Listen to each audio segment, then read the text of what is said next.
el príncipe de los predicadores, Charles Spurgeon.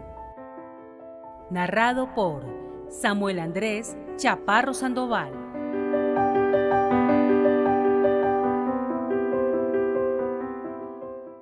El poder del Evangelio en la vida del cristiano. Sermón predicado en el Tabernáculo Metropolitano, Newington, por Charles Haddon Spurgeon. Solamente procurad que vuestra conducta como ciudadanos sea digna del Evangelio de Cristo. Filipenses capítulo 1, versículo 27. La palabra conversación no significa simplemente hablar o platicar con otras personas, sino también comprende todo el curso de nuestra vida y de nuestro comportamiento en el mundo. La palabra griega significa las acciones y los privilegios de ciudadanía, y nosotros debemos darle forma a toda nuestra ciudadanía, a todas nuestras acciones como ciudadanos de la Nueva Jerusalén, para que sean dignas del Evangelio de Cristo. Observen, queridos amigos, la diferencia entre las exhortaciones de los legalistas y las del Evangelio. Quien quiere que sean perfectos en la carne, los exhorta a trabajar para su salvación, para que puedan lograr una justicia meritoria de carácter propio y así ser aceptados por Dios. Pero quien es enseñado en las doctrinas de la gracia, los exhorta a la santidad por una razón completamente diferente. Él cree que ustedes son salvos, puesto que ustedes creen en el Señor Jesucristo, y les habla a todos los que son salvos en Jesús, y luego les pide que hagan que sus acciones se conformen a su posición. Solo busca lo que razonablemente espera recibir. Solamente procurad que vuestra conducta como ciudadanos sea digna del Evangelio de Cristo. Ustedes han sido salvados por ese Evangelio. Ustedes aseguran gloriarse en él, deseando difundirlo. Procurad entonces que vuestra conducta sea digna de ese Evangelio. Ustedes se dan cuenta que uno los invita a trabajar para entrar al cielo por medio de sus obras. El otro los exhorta a laborar porque el cielo es de ustedes como un don de la gracia divina y quiere que actúen como alguien digno de participar de la herencia de los santos en la luz. Algunas personas no pueden oír una exhortación sin exclamar de inmediato que somos legalistas. Tales personas siempre van a encontrar que este tabernáculo no es el lugar conveniente para que ellos puedan alimentarse. Nos encanta predicar la buena doctrina de la gracia soberana y nos gusta insistir en que la salvación es solamente por gracia, pero nos encanta igualmente predicar acerca de la práctica estricta e insistir en ella. Decimos que esa gracia que no hace a un hombre mejor que sus vecinos es una gracia que nunca lo llevará al cielo, ni lo hará aceptable ante Dios. Ya he señalado que la exhortación es dada en una forma que es altamente razonable. Los seguidores de cualquier otra religión, como regla, son conformados a su religión. Ninguna nación se ha elevado todavía por encima de sus llamados dioses. Vean a los discípulos de Venus. ¿Acaso no estaban hundidos en lo profundo del libertinaje? Miren a los adoradores de Baco. Permitan que las fiestas bacanales les revelen cómo habían entrado en el carácter de su deidad.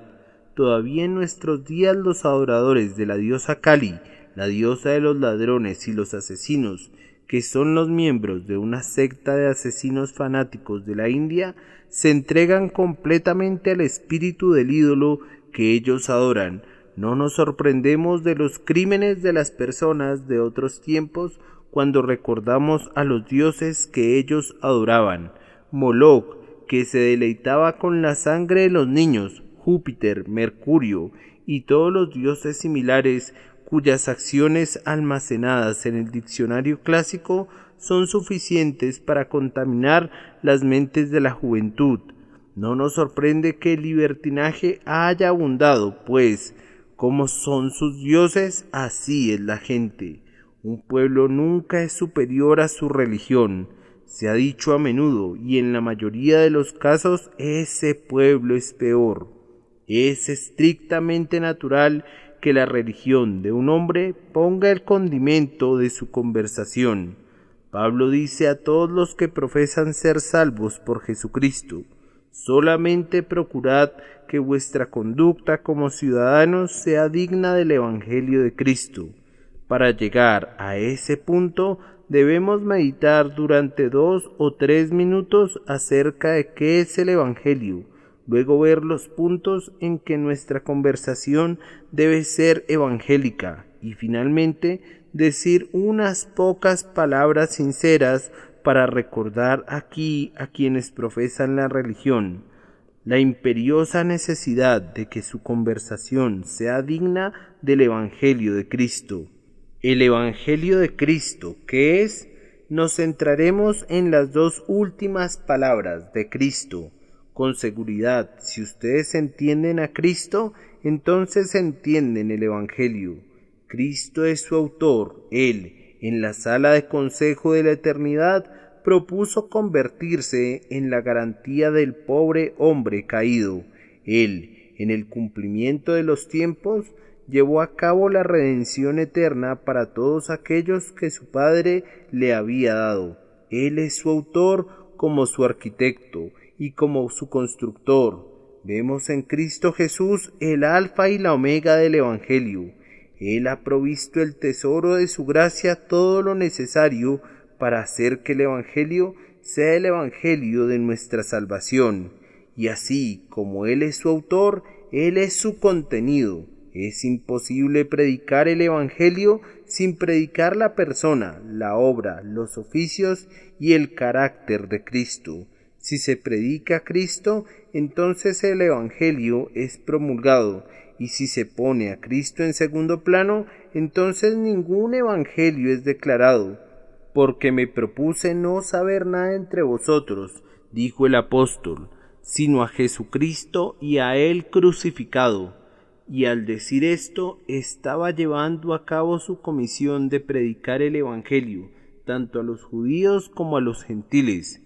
El compendio, la médula, el meollo, lo que los antiguos puritanos llamaban la quinta esencia del Evangelio es Cristo Jesús. Así que cuando terminamos de predicar el Evangelio podemos decir: el punto principal de lo que venimos diciendo es que tenemos tal sumo sacerdote y podemos verlo y referirnos a él en el pesebre, en la cruz, en su resurrección, su segunda venida, él que reina como príncipe de los reyes de la tierra, sí, apuntar a él en todas las partes, como la suma total del Evangelio.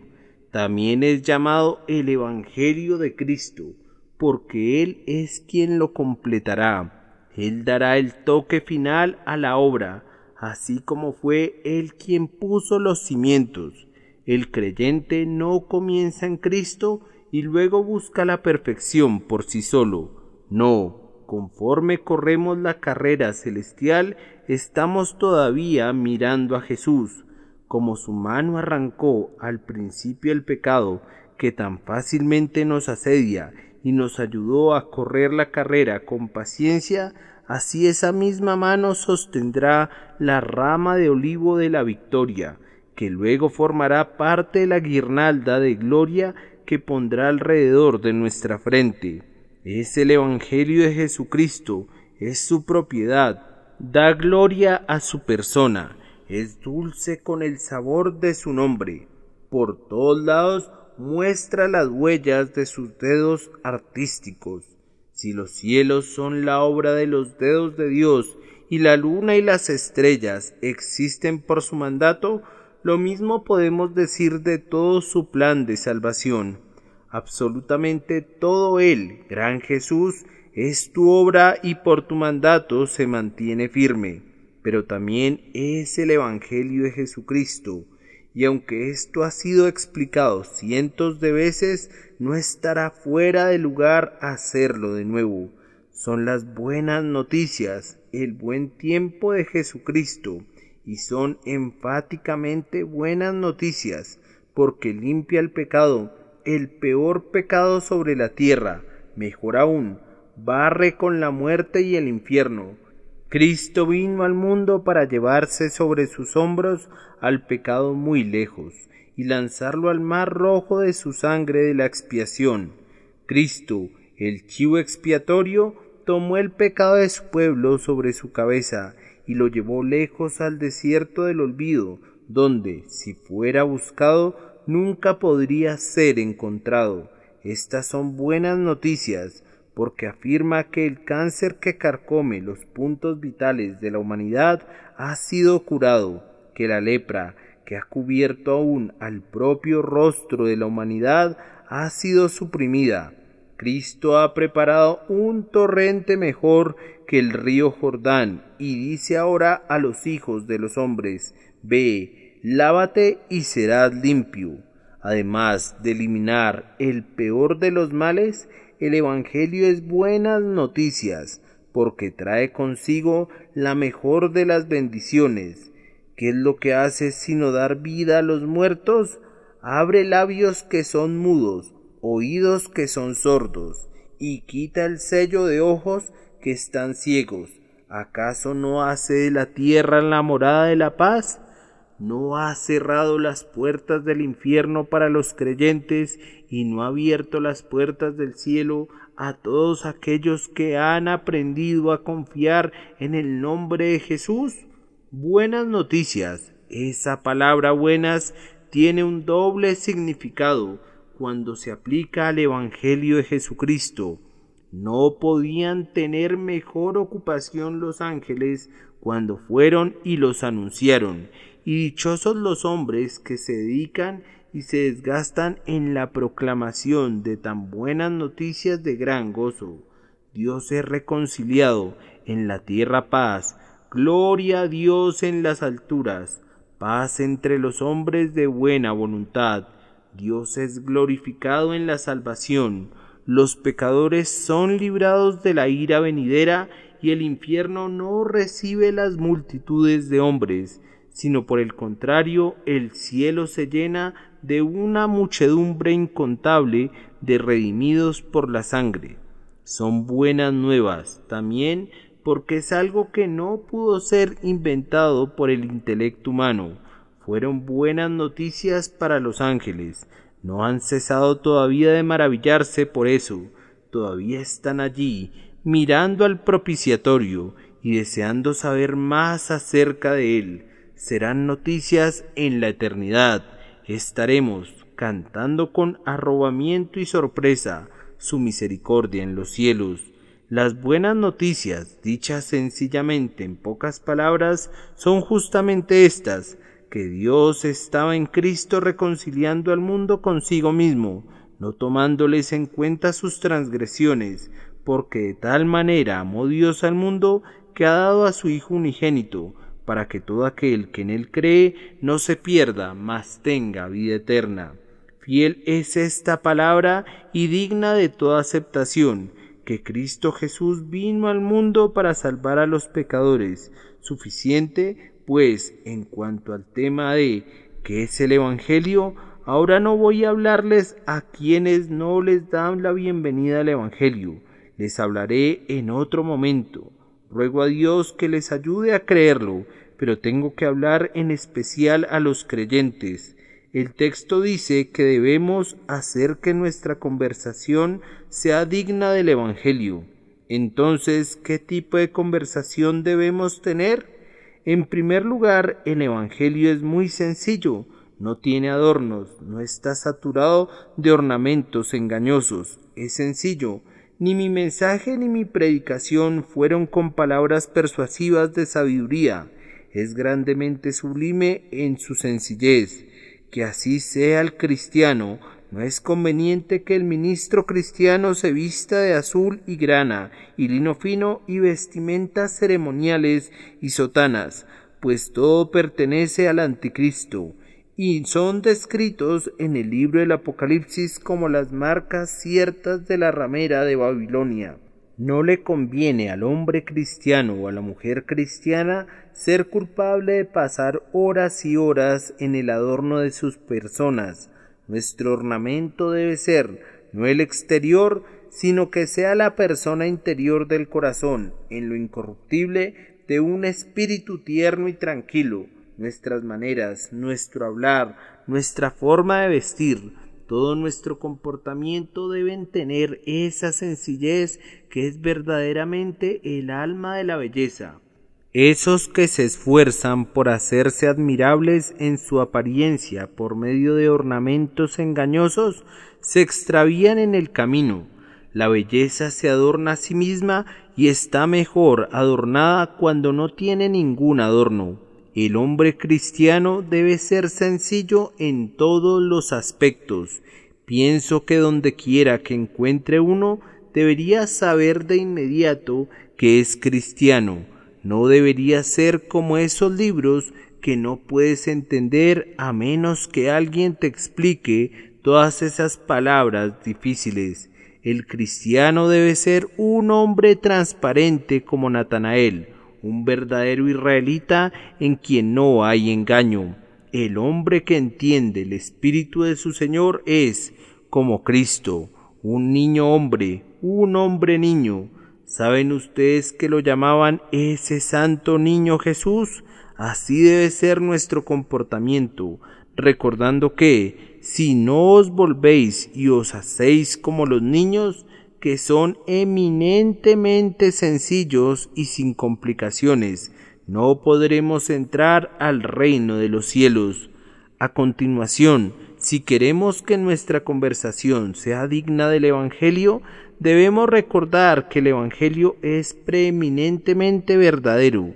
No hay nada en el Evangelio que sea falso, ninguna mezcla, nada agregado como un argumento para el hombre, para captar el interés popular. Dice la verdad desnuda, y si a los hombres no les gusta, el Evangelio no puede evitarlo, pero dice la verdad. Es oro libre de impurezas, agua pura sin mezcla. Así debe ser el cristiano, debe hacer que su conversación sea verdadera. Los santos son hombres de honor, pero a veces, hermanos, pienso que muchos de nosotros hablamos demasiado para decir simplemente la verdad. No sé cómo puede la gente sacar cada mañana gruesos periódicos con tantas noticias, como si todo fuera verdad. Supongo que deben incluir un poco de relleno para completar el tiraje, y mucho de ese relleno es de un material muy pobre. Y la gente que habla y habla y habla no puede moler todo el grano. Seguramente debe ser, al menos en parte, afrecho ordinario, y en la conversación de un buen número de cristianos que profesan, cuanto no hay de escándalo, para no mencionar la difamación expresada en contra de otros cristianos. Cuánta falta de caridad, cuánta falsedad voluntaria es expresada por gente que profesa el cristianismo, porque a menudo a la reprensión recibida no se le presta la suficiente atención y luego se repite de manera descuidada sin importar si la repetición es verdadera o no. Los labios del cristiano deben conservar la verdad cuando la falsedad se derrama de los labios de todos los demás hombres. Un cristiano no necesita hacer un juramento nunca, porque su palabra es tan buena como un juramento.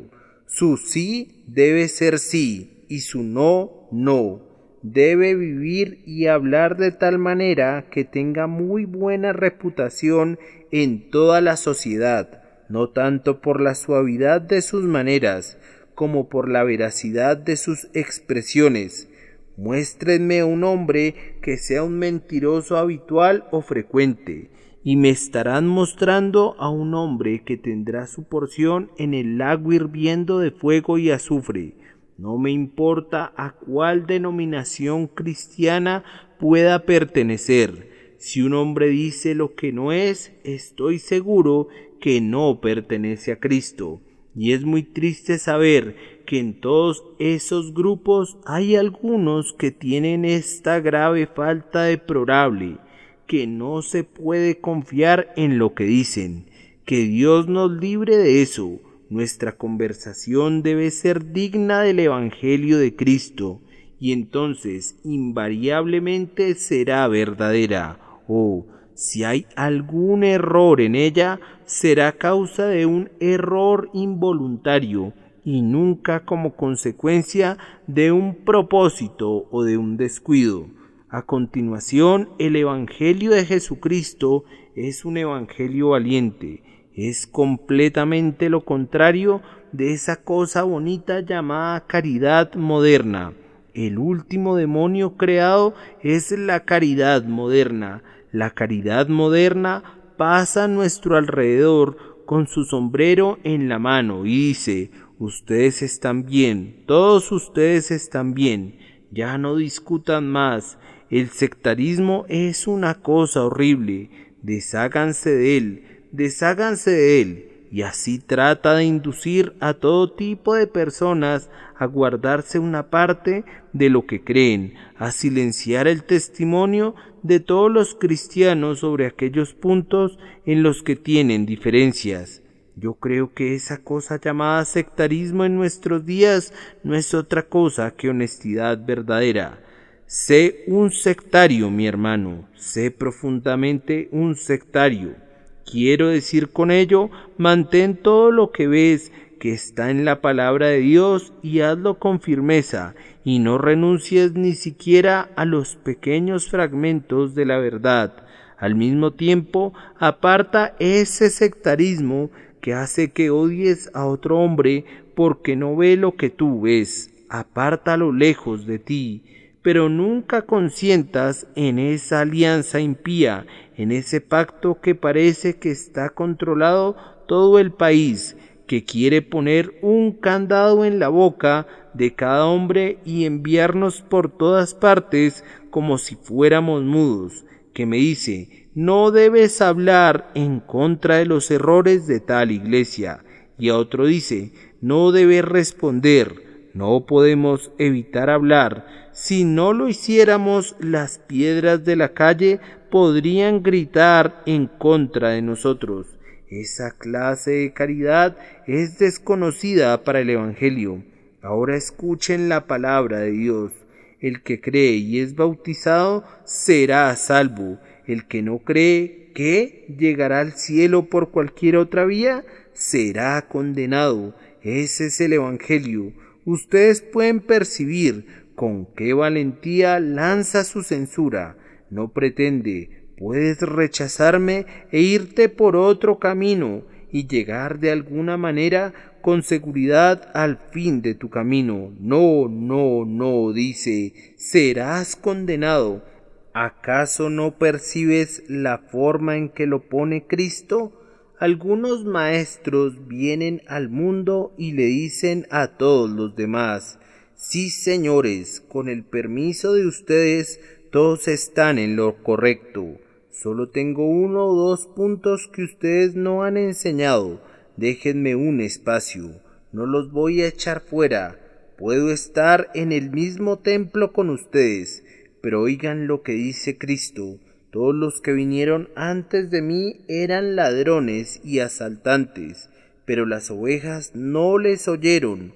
Oigan lo que su siervo Pablo dice: pero aun si nosotros mismos o un ángel del cielo os anunciara un evangelio diferente del que os hemos anunciado, ¿qué pues? ¿Que sea discipulado por su error? No, sino que sea anatema.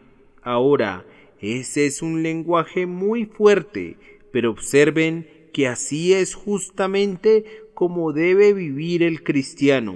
Así como el Evangelio es muy valiente en lo que tiene que decir, que así sea siempre también el cristiano. Me parece que vivir de una manera digna del Evangelio es siempre una forma valiente e intrépida de vivir.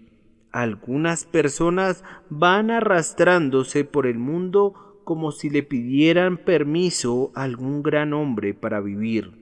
No conocen sus propias mentes, toman sus palabras salidas directamente de sus bocas y las miran y solicitan de 1 o 2 amigos: ¿qué piensas de estas palabras?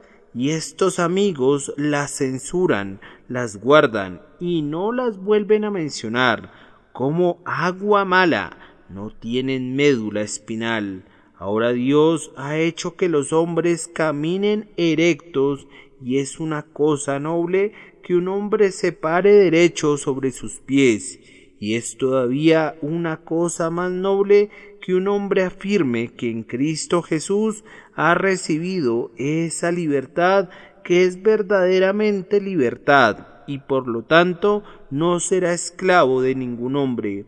Oh Jehová, dice David, soy tu siervo, tú rompiste mis cadenas.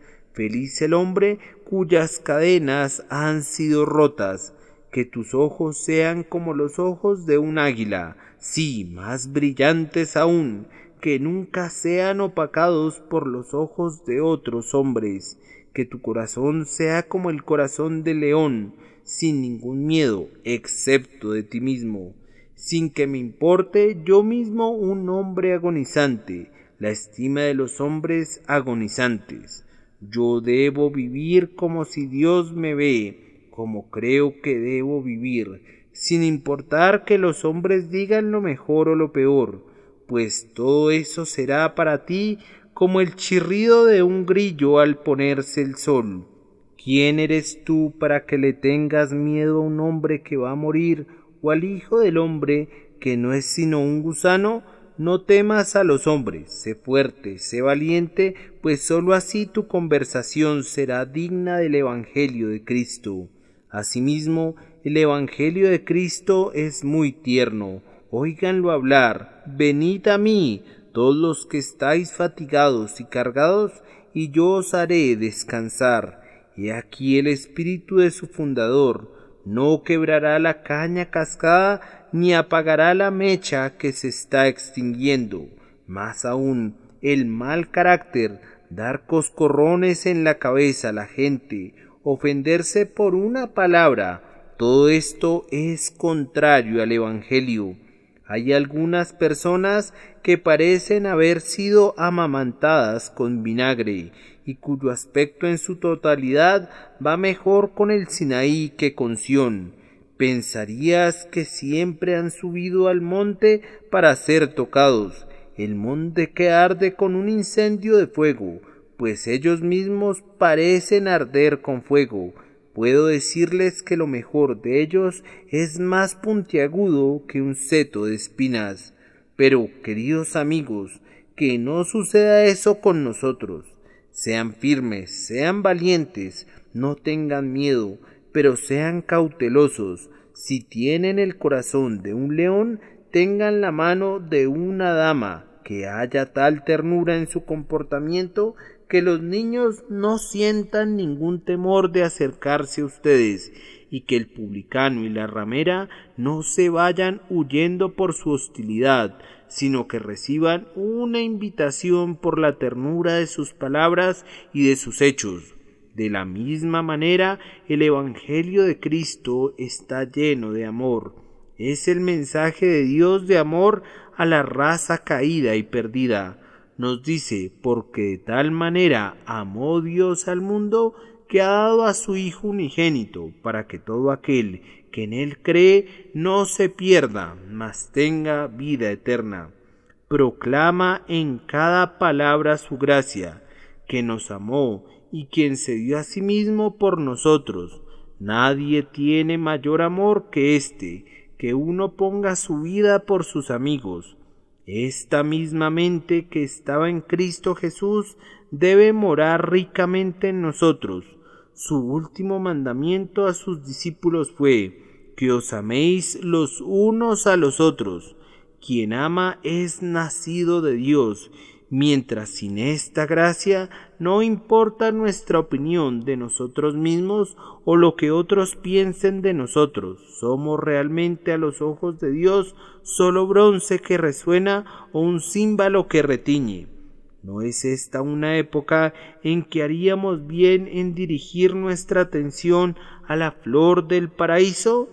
La atmósfera de la Iglesia debería fortalecer esta planta celestial a su perfección más elevada.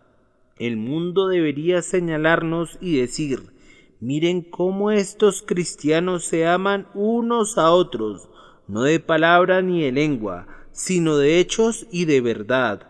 No me importa ese amor que me llama mi queridísimo hermano, y luego si difiero en sentimiento o en práctica, me trata como un cismático, me niega los derechos de hermandad, y si no me suscribo a una contribución forzada e impuesta para recoger fondos, se apodera de todos mis bienes y los vende en nombre de la ley, el orden, la Iglesia y Cristo.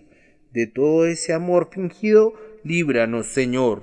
Oh, pero que haya una unión real y de todo corazón y amor a todos los santos, que nos demos cuenta del hecho que somos uno en Cristo Jesús. Al mismo tiempo oren pidiendo más amor para todos los hombres. Debemos amar a todos los que nos oyen, y el Evangelio debe ser predicado por nosotros a todas las criaturas. Odio al pecado en cualquier parte, pero amo y deseo amar cada vez más, cada día, las almas de los peores hombres, de los más viles de los hombres. Sí, el Evangelio habla de amor y debo transpirarlo en todo lo que hago y todo lo que digo. Si nuestro Señor fue el amor encarnado y nosotros somos sus discípulos, que todos nos conozcan y sepan que hemos estado con Jesús y hemos aprendido de él.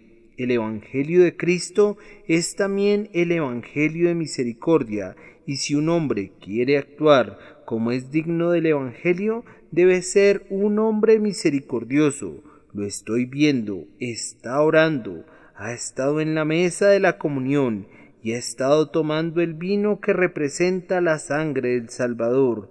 ¡Qué buen hombre es! Véanlo el día lunes, tiene a su hermano agarrado del cuello y está diciéndole: paga lo que me debes. ¿Acaso eso es digno del Evangelio de Cristo? Allí está sentado, va a dar su contribución a una obra de caridad, pero va a explorar a su costurera, se va a engordar con su sangre y sus huesos, va a apoderarse de los pobres si puede, y los va a vender y se los va a comer como si fueran pan, y sin embargo, al mismo tiempo, como pretexto, hace largas oraciones. ¿Acaso esto es digno del Evangelio de Cristo? No lo considero así. El Evangelio de Cristo es misericordia, generosidad, liberalidad. Recibe al mendigo y escucha su clamor, elige aún al más vil y sin ningún merecimiento, y esparce abundantes bendiciones sobre ellos, y llena el pecho del desnudo y del hambriento con buenas cosas. Que la conversación de ustedes sea digna del Evangelio de Cristo. Los avaros entre ustedes, los tacaños entre ustedes, no tienen una conversación digna del Evangelio de Cristo. Podría haber mucho dinero en el tesoro de David, para la iglesia de Dios y para los pobres de Dios, si no hubieran personas que parecen vivir solo para acumular y para atesorar. Su vida es diametralmente opuesta a toda la corriente y al espíritu del Evangelio de Jesucristo. Perdona a todos los que te ofenden, ayuda tanto como te sea posible, vive una vida de generosidad, debes estar preparado en lo que puedas, a hacer el bien a todos los hombres y especialmente a los de la casa de la fe, y así tu conversación será digna del Evangelio de Cristo. Sin embargo, no debo dejar de expresar que el Evangelio de Cristo es santo. Nunca lo van a encontrar excusando al pecado, lo perdona, pero no sin una expiación tan terrible que el pecado no puede verse nunca más pecaminoso que en el acto de misericordia que lo quita. Santo, santo, santo, es el grito del Evangelio, y tal es la exclamación de los querubines y de los serafines. Ahora, si nuestra conversación debe ser como el Evangelio, debemos ser santos también. Hay cosas que el cristiano no debe ni siquiera nombrar, mucho menos tolerarlas. Los peores vicios son para el cristiano cosas que deben esconderse detrás de la cortina y ser totalmente desconocidas. Los goces y los placeres del mundo, en la medida que sean inocentes, son suyos como también lo son de otros hombres. Pero cuando son pecaminosos o se vuelven dudosos, los descarta con repugnancia, pues él tiene sus fuentes secretas de gozo y no necesita ir para beber el agua de ese río lodoso que tanto gusta a los sedientos del mundo. Busca ser santo como Cristo es santo, y no hay ninguna conversación digna del Evangelio de Cristo excepto esa. Queridos amigos, podría continuar así, pues el tema es muy amplio y solo me detengo porque desafortunadamente para mí, aunque tal vez felizmente para su paciencia, mi tiempo se ha terminado, habiendo simplemente indicado lo que debe ser la vida cristiana. Debo implorarles, en pocas palabras, que por el poder de Dios, el Espíritu Santo, busquen adecuar sus vidas de esa manera. Podría mencionar muchas razones, solo voy a darles una o dos. La primera es, si no viven una vida así, harán que sus hermanos, que son inocentes de su pecado, sufran. Este debería ser un motivo lo suficientemente poderoso. Si un hombre pudiera deshonrarse a sí mismo y llevar la culpa a él solo, podríamos tolerarlo, pero no puede ser así. Digo, Señor, que si te ven intoxicado o si saben que caes en un pecado de la carne, vas a convertir la vida de cada pobre jovencita en la iglesia más difícil de lo que ya es, y cada joven que tiene que soportar la persecución sentirá que has puesto un aguijón en las flechas de los impíos, que de otra manera no tendrían municiones. Pecas en contra de la congregación del pueblo de Dios. Sé que hay algunos aquí presentes que tienen que sufrir mucho por causa de Cristo. La burla suena en tus oídos desde la mañana hasta la noche y aprendes a soportarlo virilmente, pero es muy difícil que te puedan decir: mira fulano de tal, él es un miembro de una iglesia y mira lo que hizo. Todos ustedes son un grupo de hipócritas. Ahora, mis queridos amigos, ustedes saben que eso no es verdad. Ustedes saben que hay muchas personas en nuestras iglesias de quienes el mundo no es digno. Los excelentes, los devotos, los que se asemejan a Cristo, no pequen. Entonces, en razón de ellos, para no afligirlos y vejarlos cruelmente. Asimismo, ¿acaso no ven cómo hacen sufrir a su Señor, puesto que ellos no solamente dejan sus pecados en la puerta correspondiente, sino que afirman que eso resulta de su religión? Si ellos imputaran la necedad al necio, no me importaría, pero ellos la imputan a la sabiduría, que debió convertir al necio en sabio. Si hubiera podido aprender, lo pondrán en mi puerta. Eso no importa mucho. Hace mucho tiempo perdí mi carácter, pero no puedo soportar que lo pongan a la puerta de Cristo, a la puerta del Evangelio. Cuando mencioné hace unos momentos que yo he perdido mi carácter, quise decir simplemente esto: que el mundo me desprecia y no quisiera que fuera de otra manera. Que así sea. No hay ningún amor perdido entre nosotros. Si el mundo odia al ministro de Cristo, solo puede decir que desea que nunca pueda heredar la maldición de quienes aman al mundo. El amor del Padre no está en él. Sin embargo, siempre ha sido el destino del verdadero ministro cristiano ser el blanco de la calumnia y, sin embargo, él se gloría en la cruz con toda su vergüenza. Pero sé, queridos amigos, que no quisieran ninguno de ustedes que yo soportara los reproches de sus pecados, y sin embargo tengo que hacerlo a menudo. No tan a menudo para algunos, aunque sí para otros. Hay personas a quienes debo decirles, aun con lágrimas en mis ojos, que son los enemigos de la cruz de Cristo, y algunos otros a quienes arrebatamos del fuego, odiando hasta la ropa contaminada por su sangre, pero que acarrean un triste deshonor sobre nosotros, sobre el ministerio, sobre el Evangelio y sobre el propio Cristo. No quieren hacer eso, al menos espero que no. Entonces que su conversación sea digna del Evangelio de Cristo. Y luego recuerden, queridos amigos, que a menos que su conversación sea así, derribarán todo el testimonio que han dado acerca de Cristo.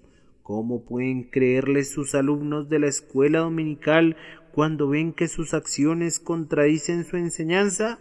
¿Cómo pueden sus propios hijos en el hogar creer en su religión cuando ven la impiedad de su vida? Los compañeros trabajadores de la fábrica no podrán creer en su asistencia a reuniones de oración cuando los ven caminando de manera inconsistente en medio de ellos.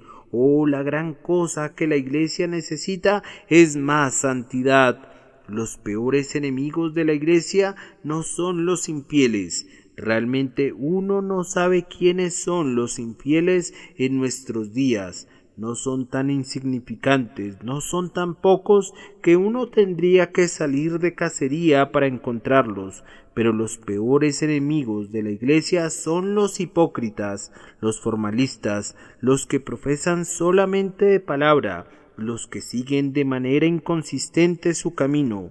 Ustedes, si hay algunos aquí presentes, derriban los muros de Jerusalén, abren sus puertas para que entre el enemigo, y en lo que ustedes respecta, ustedes sirven al diablo.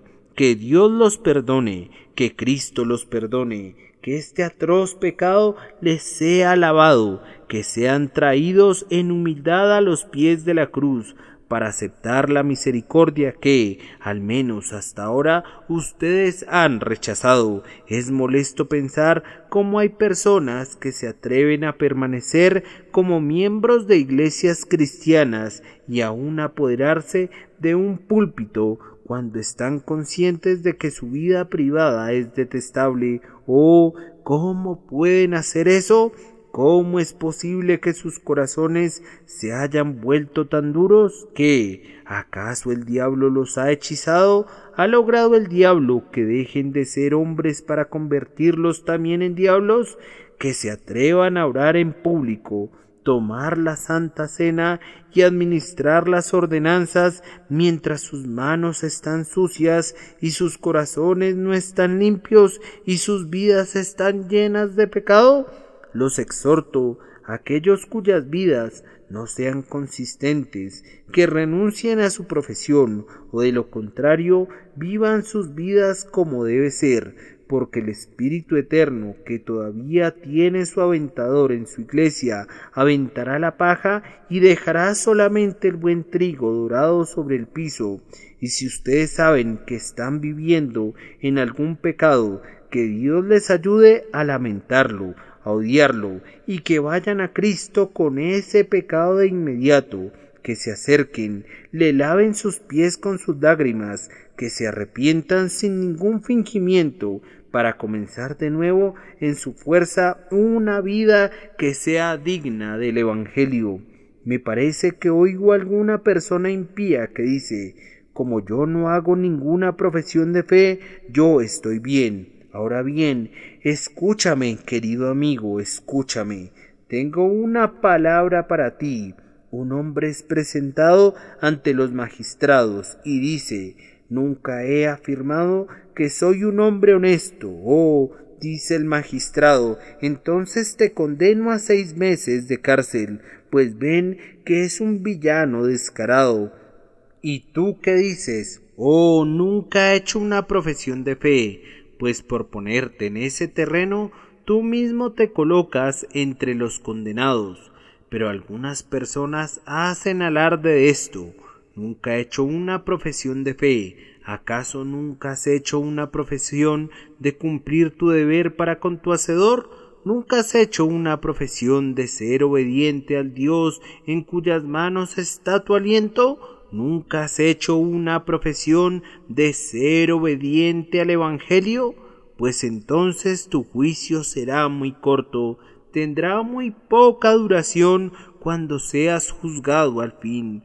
No se necesitarán testigos, pues nunca hiciste una profesión, nunca pretendiste ser justo. ¿Qué pensarías de un hombre que dijera: bien, yo nunca he profesado decir la verdad? Otro dice: yo nunca he profesado ser casto. Entonces tú dirás: alejémonos de la compañía de este individuo, ya que evidentemente nada bueno puede salir de él, ya que no es bueno ni para hacer una profesión. Digo esto de una manera muy fuerte para que lo recuerden. Les pido que vayan a casa y simplemente mediten en esto. Nunca he hecho una profesión de ser salvo. Nunca he hecho una profesión de arrepentirme de mis pecados, y por lo tanto cada día estoy haciendo la profesión de ser enemigo de Dios, de ser impenitente, de no ser un creyente, y cuando el demonio venga por los suyos, él me va a reconocer, pues hago la profesión de ser uno de los suyos al no hacer una profesión de ser de Cristo. El hecho es que le pido a Dios que nos traiga a todos aquí, primero para ser de Cristo y luego para hacer una profesión de ello. Oh, que el corazón de ustedes pueda ser lavado con la sangre de Cristo y luego, habiéndole dado ese corazón a Cristo, darlo al pueblo de Cristo. El Señor bendiga mis palabras por Cristo Jesús. Amén.